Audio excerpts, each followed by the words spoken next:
একজন মুসলমানের জন্য ইবাদতের সবচাইতে বড় মৌসুম, ইবাদতের সবচাইতে বড় সিজন, নেক আমলের সবচাইতে সুবর্ণ সুযোগ, আমল এবং ইবাদতের ভরা বসন্ত হলো রমাদানুল করিম। সেই রমাদানুল করিম আমাদের দোরগোড়ায় উপস্থিত হতে চলেছে। আজ আমরা কোরআন এবং হাদিসের আলোকে রমাদানের 27টি বিশেষ করণীয় বর্জনীয় সম্পর্কে কোরআন এবং হাদিসের আলোকে কিছু কথা আরজ করব। ওয়ামা তৌফিক ইল্লা বিল্লাহ। বছরের 11 মাসে আমাদের আমল এবং ইবাদতের যেটুকু ঘাটতি হয়, যেটুকু ত্রুটি বিচ্যুতি থাকে, সেই ইবাদত এবং নেকামলের ত্রুটি বিচ্যুতি এবং ঘাটতি পোষায় নেওয়ার জন্য রমাদান হলো আমাদের জীবনের সবচেয়ে বড় এবং সুবর্ণ সুযোগ। রমাদান মাস উপলক্ষে বিশেষ যে 27টি আমলের কথা আমরা বলতে চাই, তার প্রথম আমলটি হলো চাঁদ দেখা। রমাদান মাসের চাঁদ শাবানের শেষ দিনে আমরা পশ্চিম আকাশে তালাশ করব, অনুসন্ধান করব। রমাদানের দ্বিতীয় আমল হলো সবচেয়ে গুরুত্বপূর্ণ আমল, সেটা হলো সিয়াম সাধনা, রোজা রাখা। প্রত্যেক প্রাপ্তবয়স্ক সুস্থ মস্তিষ্ক সম্পন্ন নারী এবং পুরুষ তিনি যদি মুসলমান হয়ে থাকেন, তাহলে সেক্ষেত্রে তার উপরে আল্লাহ রাব্বুল আলামিন রমাদানের দিনের বেলায় রোজা রাখা, সিয়াম সাধনাকে ফরজ করেছেন। প্রত্যেক প্রাপ্তবয়স্ক মুসলিম নারী এবং পুরুষ যদি সুস্থ সবল হয়ে থাকেন, আল্লাহ রাব্বুল আলামিন এই ফরজটাকে পালন করতে হবে। আল্লাহ বলেছেন, কুতিবা আলাইকুমুস সিয়াম, তোমাদের উপরে রোজা রাখাটাকে ফরজ করা হয়েছে। অতএব রমজানের দিনের বেলা রোজা রাখা হলো রমজানের সবচেয়ে বড় আমল। এটা হলো দ্বিতীয় আমল বলেছি। নাম্বার 3, রমাদান মাস উপলক্ষে রাতের বেলা তারাবির নামাজ আদায় করা, এটা রমাদানের তৃতীয় আমল। নবী করিম সাল্লাল্লাহু আলাইহি সাল্লাম বলেছেন, মান কামা রমাদানা ঈমানান ওয়া ইহতিসাবা গুফিরা লাহু মা তাকাদ্দামা মিন যামবি। যে ব্যক্তি রমজান মাসে রাতে দাঁড়িয়ে ঈমানের সাথে, ইখলাসের সাথে আল্লাহর কাছ থেকে সওয়াব পাওয়ার আশায় তারাবির নামাজ পড়বে, তার পূর্বের সমস্ত গুনাহ খাতা মাফ করে দেওয়া হবে। রমজানের চতুর্থ আমল হলো সাহারি করা। আমরা অনেকে ইচ্ছাকৃতভাবে সাহারি করি না, হয়তো কখনো ভালো লাগে না সাহারি করতে, খাওয়ার রুচি থাকে না, আমরা সাহারি খাই না। সাহারি খাওয়া ছাড়াও যদি কেউ রোজা রাখে, রোজা হয়ে যাবে, কিন্তু সাহারি খেলে আপনার খাদ্য গ্রহণ হবে, পাশাপাশি আপনি সওয়াব লাভ করবেন। 5 নম্বর আমল হলো সাহারিটা শেষের দিকে খাওয়া। এখনো অনেক মুরব্বীরা আছেন গ্রামাঞ্চলে, তারা মাঝরাতে সাহারি খেয়ে ফেলেন, 12টা-1টার দিকে সাহারি খেয়ে ফেলেন।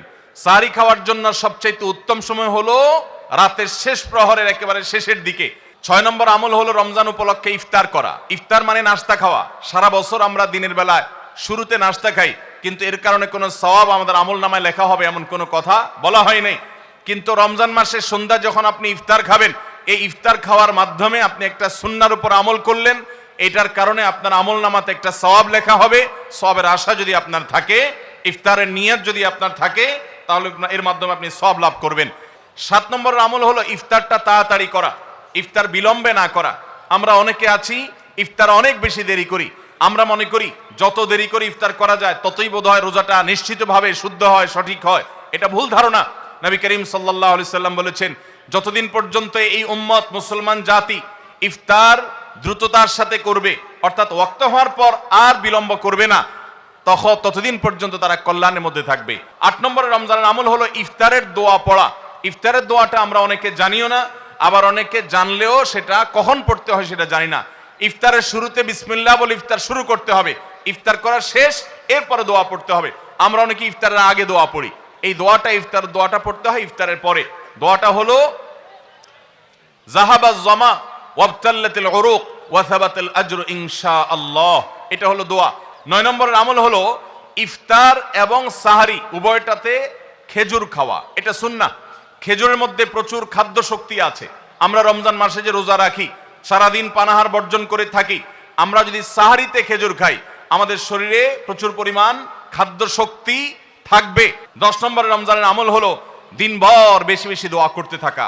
ভাইরা আমার, রোজাদার ব্যক্তির দোয়া আল্লাহ রাব্বুল আলামিন ফিরিয়ে দেন না। রোজাদার ব্যক্তি দিনভর আল্লাহর কাছে দোয়া করতে থাকলে সে দোয়া কবুল হয়।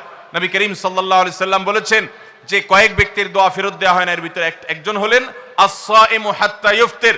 রোজাদার ব্যক্তি ইফতার করা পর্যন্ত তার দোয়া কবুল হতে থাকে। আপনি রোজাদার অবস্থায় দোকানে কাজ করছেন, খেতে খামারে কাজ করছেন, আপনি ব্যবসা প্রতিষ্ঠানে কাজ করছেন, আপনি রাস্তায় হাঁটাচলা করছেন, মা বোনরা বাসা বাড়িতে গৃহস্থলী কাজকর্ম করছেন, এই কাজের ফাঁকে ফাঁকে ওযু নেই, অসুবিধা নেই, এই অবস্থায় আপনি দোয়া করতে থাকেন।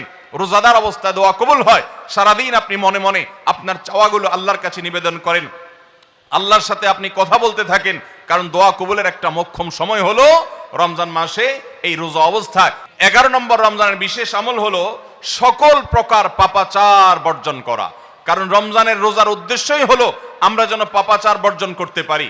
12 নম্বর আমল হলো পাপাচারের মধ্যে আবার বিশেষ করে মিথ্যা কথা, মিথ্যা কাজ, প্রতারণা 2 নম্বরই, এগুলো পরিহার করে চলা। এগুলো অন্য সময় তো পরিহার করতেই হবে, রমজানে আরো বিশেষ গুরুত্বের সাথে পরিহার করতে হবে। বুখারীর হাদিসে আসছে, নবী করিম সাল্লাল্লাহু আলাইহি সাল্লাম বলেছেন, মাল্লাম ইয়াদা কাওলাজ জুরি ওয়াল আমাল বিহি ফালাইসা লিল্লাহি হাজা আন ইয়াদা তাআমাহু ওয়া শারাবা। যে ব্যক্তি মিথ্যা কথা, মিথ্যা কাজ এগুলো ছাড়লো না, সেই ব্যক্তির উপবাস থাকায় আল্লাহর কোনো ঠেকা পড়ে নাই। অর্থাৎ তার এই রোজা থাকাটা উপোস থাকা ছাড়া কিছুই নয়। 13 নম্বর আমল হলো স্পেশালি ঝগড়াঝাটি থেকে বিরত থাকা। 14 নম্বর বিশেষ আমল হলো সাধারণ যত আমল আছে, সাধারণ যত ভালো কাজ আছে, সেই ভালো কাজগুলো এই মাসে সবচেয়ে বেশি গুরুত্বের সাথে করা। কারণ আপনারা জানেন নবী করিম সাল্লাল্লাহু আলাইহি সাল্লাম বলেছেন, রমজানের শুরুর দিকে আল্লাহর পক্ষ থেকে এক ফেরেশতা ঘোষণা দিতে থাকে, ইয়া বাগিয়াল খায়র আকবিল। তোমাদের মধ্যে কেউ কি কোনো কল্যাণের পথে চলতে চায়, এমন কোন মানুষ আছে যে কল্যাণকামী, যে ভালো কাজ করতে চায়, তাহলে সে যেন অগ্রসর হয়। কারণ ভালো কাজ করার মৌসুম এসেছে, সময় এসেছে, সুবর্ণ সুযোগ এসেছে। এটা আমল করার সময়, এটা নিজের আমল নামার শূন্য স্থানগুলো পূরণ করার সময়, এটা জান্নাতের পথে এগিয়ে যাওয়ার সময়। অতএব যত নেক আমল আছে, সেটা যেই ধরনেরই হোক না কেন, সকল ভালো কাজ সবচেয়ে বেশি করতে হবে এই রমজান মাসে। 15 নম্বর আমল হলো খুব গুরুত্বের সাথে ইস্তেগফার করা, আল্লাহর কাছে গুনাহ মাফ চাওয়া। এটা হলো 15 নম্বর আমল, যে গুনাহগুলো মাফ করাবো, জাহান্নাম থেকে মুক্তির পরোয়ানা দেয়া হয়, সেটি আমার নামটা যেন সেই তালিকায় যায়, সেই চেষ্টা আমরা করব প্রতিদিন। 16 নম্বর রমজানের বিশেষ আমল হলো রোজাদারকে ইফতার করানো। নবী করিম সাল্লাল্লাহু আলাইহি সাল্লাম বলেছেন, মান ফাত্তারা সাইমান ফালাহু মিথলু আজরিহি মিন গায়রি আন ইউনকাসা মিন আজরিহি শাইআ। যদি কেউ কোনো রোজাদারকে ইফতার করায়, আল্লাহ রাব্বুল আলামিন ওই রোজাদারের রোজার কারণে তিনি যে সওয়াব পেয়েছেন তারটা তিনি পাবেন, অতিরিক্ত বোনাস হিসেবে যেই লোকটা ইফতার করালো রোজাদারকে, আল্লাহ তাআলা তাকে সমপরিমাণ সওয়াব দান করবেন। 17 নম্বর রমজানের স্পেশাল আমল হলো যে রমজানে বিশেষ গুরুত্বের সাথে কোরআন তেলাওয়াত করা। কারণ রমজান মাসের পরিচয় দিতে গিয়ে আল্লাহ তাআলা কোরআনে বলেছেন, শাহরু রমাদান আল্লাযী উনজিলা ফীহিল কুরআন। রমজান এমন মাস যে মাসে কোরআন নাজিল করা হয়েছে। এই কোরআন দিয়ে রমজানকে আল্লাহ পরিচয় দিয়েছেন। রমজান মাসের মর্যাদাই হয়েছে কোরআনের কারণে। এই জন্য কোরআনের সাথে রমজানে বেশি সময় কাটাতে হবে। কোরআনের হালাকা করবেন, কোরআনের মজলিস করবেন, কোরআন শিক্ষার আসর করবেন, ইমাম সাহেব মুয়াজ্জিন সাহেবকে দিয়ে প্রতিটা মসজিদে মসজিদে মুসল্লিরা কোরআন শুদ্ধ করবেন, বিশুদ্ধ করে তেলাওয়াত করবেন। কোরআন প্রতিদিন একটু একটু করে তেলাওয়াত করবেন। সম্ভব হলে গোটা রমজানে কমপক্ষে একটা বার কোরআন পড়ে শেষ করবেন। 18 নম্বর আমল হলো কোরআন তেলাওয়াত করার আমল। আমরা সবাই জানি, কিন্তু কোরআন রমজান মাসে নবী করিম সাল্লাল্লাহু আলাইহি সাল্লাম শোনাশুনি করতেন, এটা আমরা অনেকে জানি না। জিবরিল আলাইহিস সালামের সাথে নবী করিম সাল্লাল্লাহু আলাইহি সাল্লাম কোরআন শোনাশুনি করতেন। তিনি জিবরিলকে শোনাতেন, জিবরিল তাকে শোনাতেন। এই জন্য রমজান মাসে আপনি কোরআন তেলাওয়াত করে আপনার স্ত্রীকে শোনান, স্ত্রী তেলাওয়াত করবে, আপনি শুনেন, আপনি অন্য কারোর সাথে এভাবে শোনাশুনি করেন। 19 নম্বর আমল হলো সাদাকা করা, দান করা। 20 নম্বর আমল হলো সাহরি খেতে আমরা যখন উঠি তখন একটু তাহাজ্জুদের নামাজ পড়া, একটু দোয়া করা। এই সুযোগটা 11 মাস আমাদের হয় না। তাহাজ্জুদের নামাজ এত গুরুত্বপূর্ণ যে কোরআনে কারিমে আল্লাহ রাব্বুল আলামিন এই নফল আমলের নির্দেশ করেছেন, অমিনাল লাইলি ফাতাহাজ্জাদ বিহি নাফিলাতাল লাক। রাতের কিছু অংশ নফল হিসাবে তুমি তাহাজ্জুদ পড়ো। ভাইরা আমার, 5 ওয়াক্ত নামাজের জন্য ডাকে মুয়াজ্জিন আজানের মাধ্যমে, আর তাহাজ্জুদের জন্য ডাকেন স্বয়ং আল্লাহ রাব্বুল আলামিন। 21 নম্বর আমল হলো আল্লাহ যাদেরকে সামর্থ্য দিয়েছেন তারা উমরা করবেন।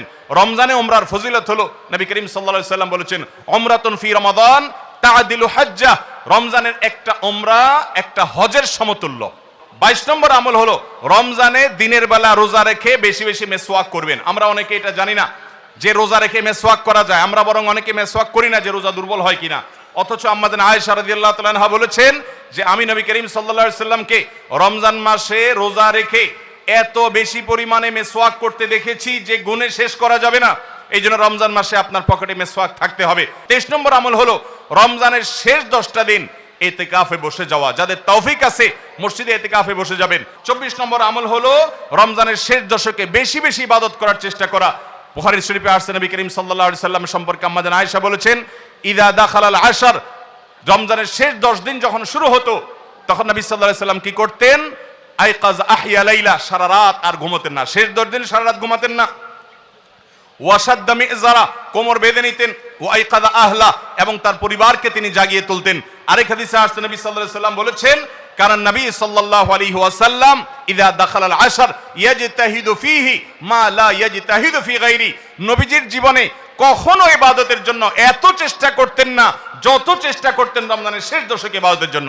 25 নম্বর আমল হলো লাইলাতুল কদর তালাশ করা। নবী করিম সাল্লাল্লাহু আলাইহি সাল্লাম বলেছেন, তাহাররু লাইলাতুল কদর ফিল ভিত্রি মিনাল আশরিল আওয়াখির মিন রমাদান, তোমরা রমজানের শেষ দশকের বেজোড় রাতগুলোতে লাইলাতুল কদর বেশি বেশি করে তালাশ করো। বেজোড় রাতগুলোতে বেশি বেশি, শেষ দশকের প্রত্যেক রাতেই জেগে জেগে ইবাদত করা কদর হতে পারে সে আশায়। কদরের একটা রাত যদি ইবাদত করতে পারেন আপনি, তাহলে 1000 মাস ইবাদতের চাইতে বেশি উত্তম হবে, আপনার আমলনামাতে সওয়াব বেশি জমা হবে। 25 নম্বর আমল হলো লাইলাতুল কদর তালাশ করা। শেষ দশকের সবগুলো রাতে, সম্ভব না হলে বেজোড় রাতে। আল্লাহ আমাদেরকে তৌফিক দান করুন। আর 26 নম্বর আমল হলো লাইলাতুল কদর যদি আমরা পেয়ে যাই, মনে হয় যে এটা লাইলাতুল কদর হতে পারে, তাহলে একটা বিশেষ দোয়া পড়া। দোয়াটা হলো আল্লাহুম্মা ইন্নাকা আফুউন তুহিব্বুল আফওয়া ফাআফু আন্নি, হে আল্লাহ আপনি ক্ষমাশীল, আপনি ক্ষমা করতে ভালোবাসেন, পছন্দ করেন, আপনি আমাকে ক্ষমা করুন। এই দোয়াটা পড়বো তো ইনশাআল্লাহ। 27 নম্বর এবং সর্বশেষ আমল হলো রমজানের শেষে, ঈদের চাঁদ দেখা যাওয়ার পর অথবা ঈদের চাঁদ দেখা যাওয়ার একদিন আগেও করা যায়, ফিতরা আদায় করা, গরিবদের বাসায় খাদ্য পৌঁছে দেওয়া। এটা কেন করব? নবী করিম সাল্লাল্লাহু আলাইহি সাল্লাম বলেছেন, যাকাতুল ফিত্রে তুহরাতান লিস-সাইমি আনিল লাগবি ওয়ার রাফাস ওয়া তু'মাতাল লিল মাসাকিন। ফিতরা এটা হলো দুইটা উদ্দেশ্যে। এক হলো রোজা রেখে আমাদের যে ছোটখাটো ভুল ত্রুটি হয়, অনর্থক কথা হয়ে যায়, এগুলো থেকে রোজাটাকে পরিচ্ছন্ন করার জন্য সদকায়ে ফিতর বা আমরা যে ফিতরা দেই এটা ভূমিকা রাখে, এটা কার্যকর হয়, আমাদের রোজাকে ত্রুটিমুক্ত করে দেয়, রিফাইন করে দেয়। আর দ্বিতীয়ত হলো ঈদের দিন গরিব দুঃখীদের বাসায় খাবারের নিশ্চয়তা এনে দেয়। চ্যানেলটি সাবস্ক্রাইব করে আমাদের সঙ্গেই থাকুন।